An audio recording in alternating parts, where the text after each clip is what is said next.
So I'm going to discuss as much as I can. You're going to hit me with some questions, and I won't be able to answer. So I think the easiest way to just start this is to go back to 1942. Actually, for whatever reason, I was selected by some people in the Navy, Naval Intelligence, to essentially be assigned a program to discuss the U.S. Navy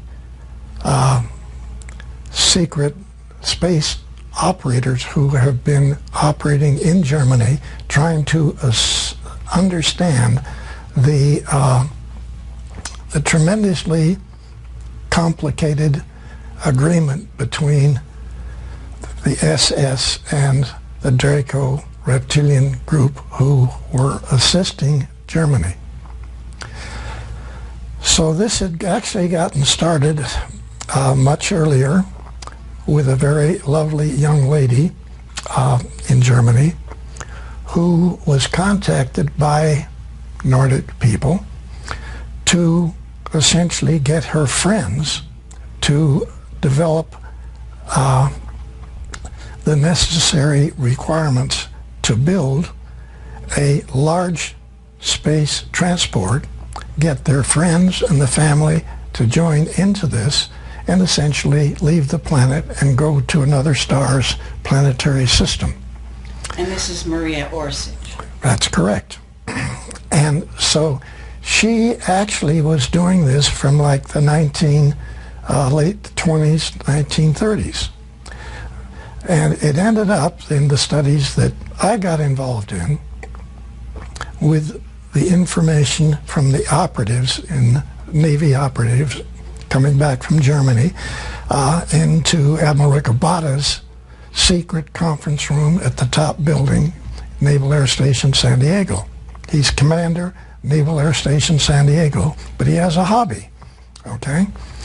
And this hobby is roughly 28, 29 naval operatives who in 1942 and possibly early in 41 were continually going back to Germany and studying all over the different research organizations what it was that the agreement had actually been made with Hitler, the SS, and the Draco reptilian people.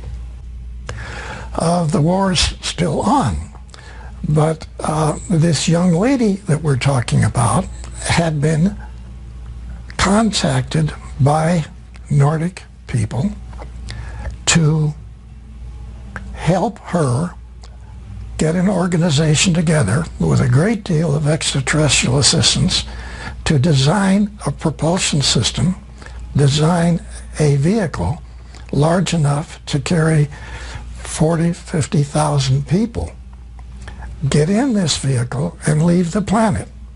Now the SS was not aware of this. When they found out about this, they took over a group of 1,442 people, which included scientists, it included shoe salesmen, it included farmers, it included top research technicians. All these people were contacted by the Nordic extraterrestrials to assist people in Germany to get a vehicle built.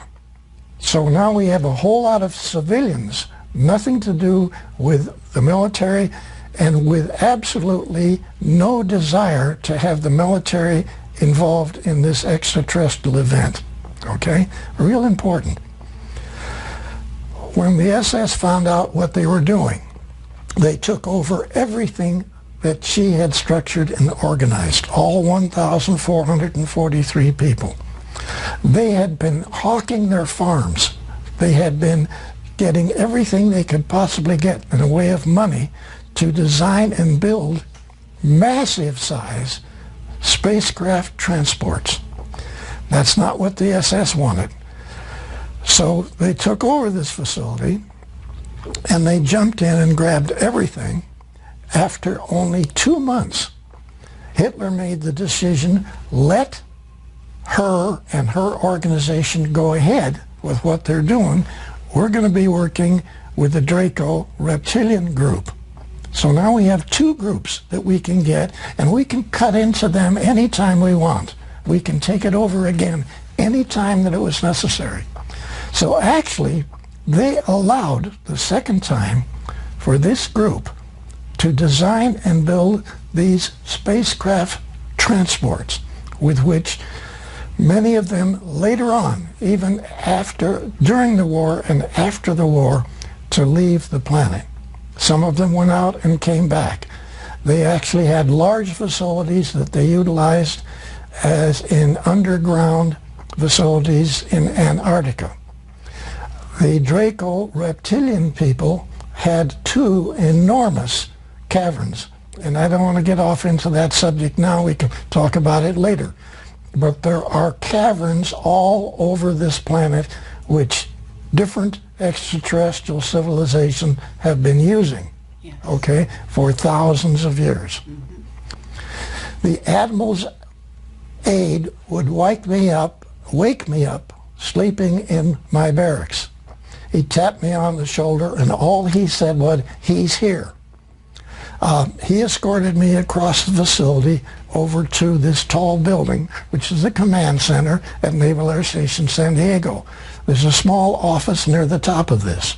That's where these disclosure meetings took place. So these operatives then brought back this information, which is, even Admiral Ricobata said, "I don't believe one word you're saying, young man." That came up over and over. These operatives themselves didn't believe some of the information that they had to bring back, and so all they tried to do as best they could is present a package of information. Some of it even had manuals, okay? Some of the manuals were in hieroglyphics. All of the manuals were in German. Then they had photographs taken inside of research facilities in Germany. They had photographs of UFOs. They had photographs of maintenance people working on UFOs. They had photographs inside of the UFOs. All of these young men were either Lieutenant JGs or full lieutenants in the Navy's intelligence. These people were all American German family people. Mm-hmm. All of these fellas knew Germany. They even knew all the accents in different areas in the surrounding countries. These are beautiful guys who were dedicated themselves to be essentially spies for the U.S. Navy. Okay. Now, this was totally unaware with the Air Force. All right. Everything that I'm talking about is on the Navy side of what took place way back then. Right. And or some of it in what was then considered to be the closest thing was to be essentially hieroglyphics we found later on underneath the pyramids. And we then would take that information, and I had 11 or 12 young ladies who could take this information, which the first girl typed, run copies of, and then put together different, what they called packages, which essentially were proposals, okay? These proposals then were then to be disseminated around the United States in secret facilities. You're trying to decipher, you're trying to understand not just other extraterrestrial people information, but everything that you're getting is totally unreal to every single PhD on the planet. When the documents were then taken, and I had to use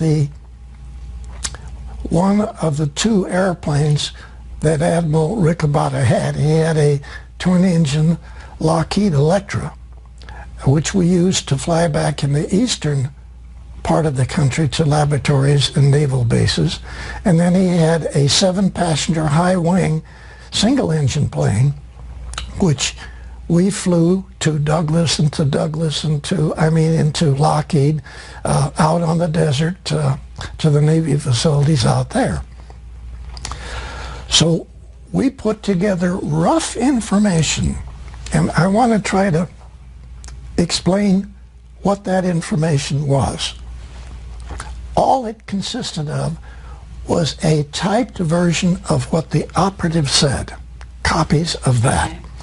Some documents, some photographs, some written notes, like there might be as many as 30 pages of written notes that the operative would give to the admiral. We're going to have to step back our thinking here to the people on this planet. Okay. They don't know there's extraterrestrials. Yeah. They don't know that there's not just one of them. Maybe we've got thousands. Maybe we got billions of extraterrestrial. And to say that we're the only intelligent people in this universe is naive. But the people on this planet were tremendously naive. The Nordics contacted Forrestal. I'm saying this, you don't believe it, this is what happened. They contacted Forrestal and had Forrestal selected to initiate this whole thing in the U.S. Navy. Then Forrestal selects an Australian man. Secretary of the Navy Forrestal selected a man who never went to Annapolis. Listen to what I'm saying. Every PhD on this planet, whether they're for science or for medicine, have been given incorrect information for thousands of years about the history of this, not just this galaxy, the universe. They have been given information which was controlled by Draco, Reptilian, and other extraterrestrials not to know what was really going on. So every book in every university on this planet had misinformation about every field, every technical field you can come up with. Okay? Yes. So when the operatives had to carry this out, they were not asked to study these packages. They were directed to study these packages. These weren't requests for proposal. This was a demand factor that this information that got typed up in the information in these packages to all of these research universities, to all of the top Navy laboratories, the facilities out at China Lake, the underground facilities at China Lake, Caltech. Actually, I didn't take the first package to Caltech in Pasadena. I took their first package to the underground facilities out on the desert called China Lake. And it's just north of the Air Force facilities off of Highway 395 out in the desert in California. Right. And I'm saying people don't understand or realize or gasp. They don't get what has happened. And I'm not trying to build a story here. All I'm trying to say is, hey people, hey you guys, everybody that's listening to this program, okay? You people have been told for a minimum of 6,000 years total incorrect information. From medical, from science, from history, from astronomy, from mathematics, you name it. Everything you've told,